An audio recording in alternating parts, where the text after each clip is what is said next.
the mighty and resilient Merrimack River, carving through the communities of our great region. My name is Linda Lorden, proud president of Merrimack County Savings Bank, and like the river that serves as our namesake, we're a constant yet ever-changing presence. Because to us, it's bigger than banking. It's about powering communities and putting people first. It's about knowing where you came from and where you're going. That's Merrimack style. Visit us at themerrimack.com. It's time to gather loved ones together for all the holidays' best spread. Lynn's has great prices on all your favorite Thanksgiving items, from delicious turkey with all the fixings to mashed potatoes and yummy pies. We have everything you need to create your perfect Thanksgiving dinner. Whether it's cooking the traditional meal, completely store-bought, or a combination of both, your best holiday meal starts here. Learn more and start shopping today at linsgrocery.com. Lynn's, where delicious begins.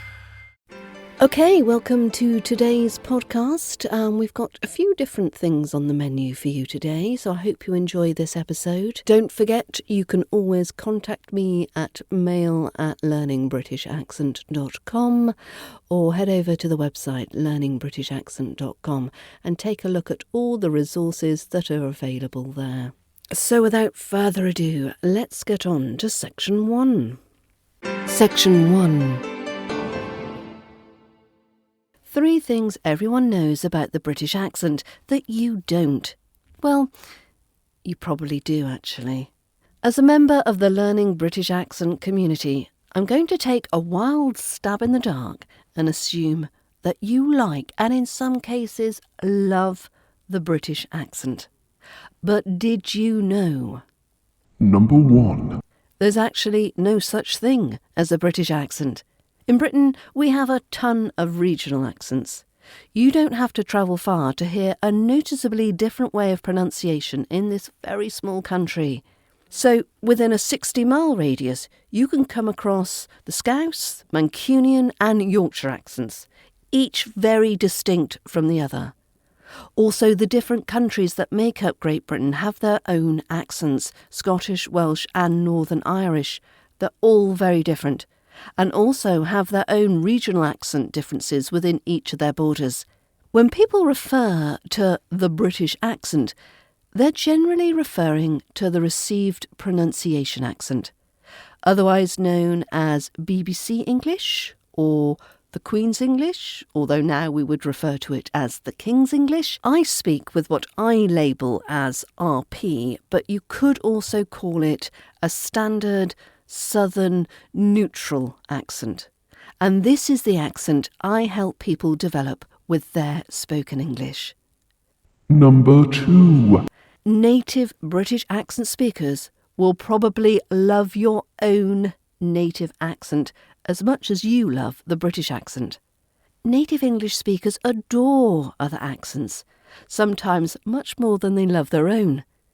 As long as there's no difficulty understanding and following what you're saying, your own accent shouldn't be a problem. Number 3. It's really quite rare to hear a totally RP British accent these days. RP has softened massively over the decades. Now, you don't often hear the very clipped sounds of a very traditional RP accent unless you perhaps happen to move in more aristocratic circles. So there you have it. 3 things everybody knows about the British accent, and you did too. Section 2. Do you know the difference between IE and EG? Okay, so this is more about writing English rather than speaking it. But do you know when to use IE and when to use EG in your sentences? Firstly, they do not mean the same thing, and they are not interchangeable.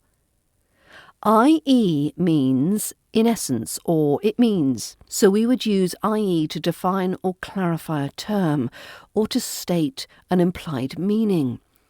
So some example sentences could be: managers will receive a staff discount, i.e. 50%.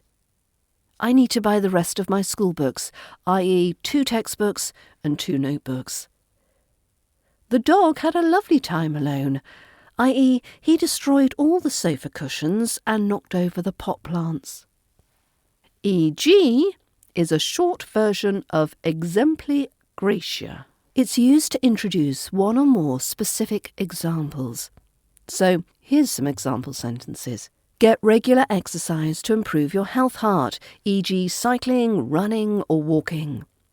Her favourite food is Italian, e.g. pizza and pasta. When I toss the coin, call out one of the possibilities, e.g. heads. There are many writers that confuse these two terms, and hopefully this has cleared up their differences. Have a great day. Section 3. Does your British accent sound boring? Or in other words, how to avoid sounding monotonous. Is your British English more of a drone rather than the rapturous, melodic voice of an angel that has listeners swooning? OK, so we don't really need to have the most attractive voice in the world, but we don't want our voice sending our audience to sleep. If you find that your British English is sounding a little monotonous, there is a couple of things you can try. Firstly, forget the British stiff upper lip. Get in touch with your feelings and express them through your voice. Take a text and really exaggerate all the different emotions as you read it out loud. Now, obviously, you wouldn't do this in a real-life conversation, but in your private study times, talk in a highly excessive, melodramatic way to get more comfortable injecting a bit of emotion in your speech. Secondly, listen to native speakers and shadow their variation in pacing. You want to develop a range of speed to bring more interest to your speaking. Thirdly, learn how to chunk your words and sentences. Once you get into the habit of speaking in chunks rather than individual words, you'll sound a lot more natural and instinctively bring in a range of tone and pacing. This will help you sound less boring and less monotonous. Now, if you want to learn more about chunking, I have a module in Course 2 of the British Accent Bundle, which provides lots of practice on the technique. You can get it at learningbritishaccent.com/bundle, links in the show notes. Section 4. Phrasal verbs with the word out. Have you ever wondered if it's actually worth learning about the different phrasal verbs? There are thousands of phrasal verbs in English, so they are a pretty important aspect of the English language. But if you want to sound like a native speaker, they will form an integral role in your fluency and competency. Why? Well, firstly, they're used so much in everyday conversations, so not only will you sound like an experienced conversationalist, you will also be able to better understand what other people are saying to you. Secondly, by building up your knowledge of phrasal verbs, you're building up your general vocabulary, making your speech and writing more interesting and varied. Thirdly, they're used frequently in informal English, making you sound natural, relaxed and friendly. So let's remind ourselves of some common phrasal verbs, which include the word out. First, carry out, carry out. So this would mean to complete or fulfill, so a task, for example. We need to carry out regular maintenance checks to keep the machinery running smoothly. I'll carry out the food shopping later today. 2. Find out, which means to discover or learn. I'm trying to find out more information about the new project.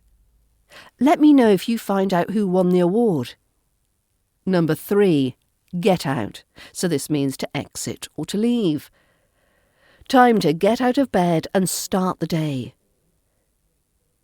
Don't forget to get out of the car carefully at the station. Go out. To leave the house socially. For example, going out for dinner. Fancy going out for dinner on Saturday? I never go out on school nights. Point out. Point out. This is to indicate or to draw attention to. Could you please point out where I've gone wrong with this calculation? The guide took time to point out interesting features of the landscape. Rule out, rule out. To exclude or eliminate as a possibility. Doctors haven't been able to rule out pneumonia as the cause of the cough. Based on the evidence, we can rule out theft as a possibility. Sort out, sort out. So this is to resolve or organise. I need to sort out my finances before the end of the month. It's time we sat down and sorted out our living arrangements. Try out, try out. So this is to test or experiment with. Why don't you try out this new software and let me know what you think? I want to try out a few new recipes before deciding on a menu. Work out, work out. So this is to calculate or deduce. It took me a while, but I finally worked out how to solve the puzzle. The teacher said not to use the calculator to work out the answer. Come out, to emerge or be revealed. The polls have come out indicating a close race. More details are expected to come out in the investigation. Cut out, to remove or exclude. I really need to cut out late-night snacks to lose weight. Newspapers are cutting out more and more sections to save costs. Fill out. So this means to complete. Please fill out this application form with accurate details. I forgot to fill out some important fields in the online form. Run out. To use up or exhaust the entire supply of. We nearly ran out of food during our camping trip. Have you checked if we've run out of any essentials? Take out.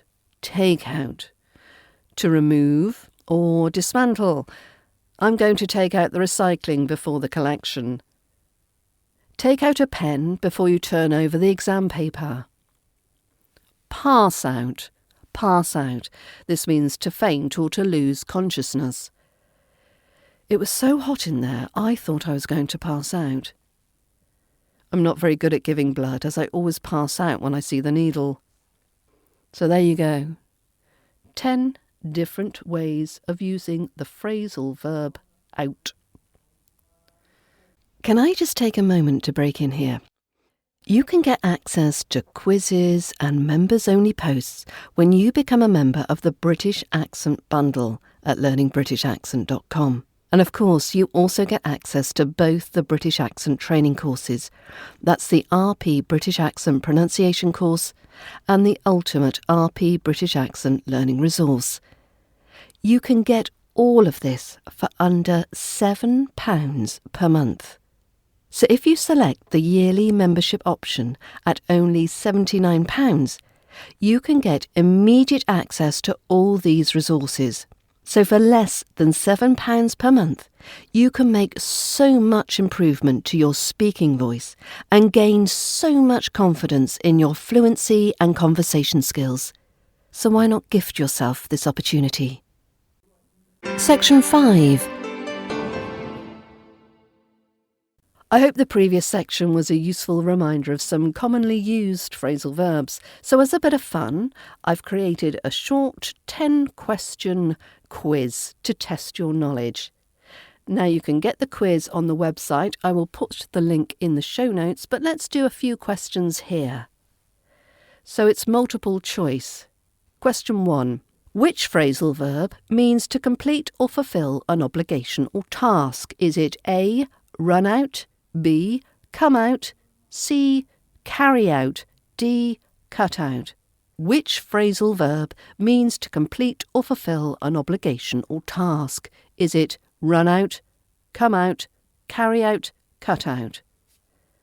If you said C, carry out, you'd be right. Number 2, which phrasal verb means to determine a problem or deduce a solution? Is it A, try out, B, work out, C, get out, D, point out? So which phrasal verb means to determine a problem or deduce a solution? Is it try out, work out, get out, point out? Did you say B, work out? You are correct. And finally, which phrasal verb means to remove an item or dismantle something? Is it A, take out, B, fill out, C, go out, or D, find out? Which phrasal verb means to remove an item or dismantle something? A, take out, B, fill out, C, go out, D, find out. And if you said A, take out, congratulations, that is the correct answer. Now, before I go this week, I just wanted to say a really big thank you to Wolfgang and Ilona, who very, very kindly left me donations on the Ko-fi.com website. I'm so grateful to receive these donations. Whether it's a one-off or a monthly subscription, it really does mean so much to me. So a big thank you. Thank you so much. And if you feel moved to make a donation to say thank you for the podcast or the free resources on the website, please use the link in my show notes to take you to the Ko-fi page. Or you can use the paypal.me link, which you'll also find in the show notes. Thank you so much once again. And another reminder, if you want to improve your British accent, you can join my British Accent Bundle, and you can find all the details on the website learningbritishAccent.com/bundle. Thank you so much for listening. I hope you'll be able to join me next week. In the meantime, have a fabulous weekend. Bye for now.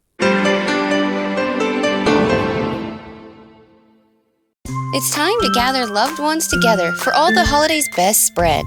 Lynn's has great prices on all your favorite Thanksgiving items, from delicious turkey with all the fixings to mashed potatoes and yummy pies. We have everything you need to create your perfect Thanksgiving dinner. Whether it's cooking the traditional meal, completely store-bought, or a combination of both, your best holiday meal starts here. Learn more and start shopping today at lynsgrocery.com. Lynn's, where delicious begins.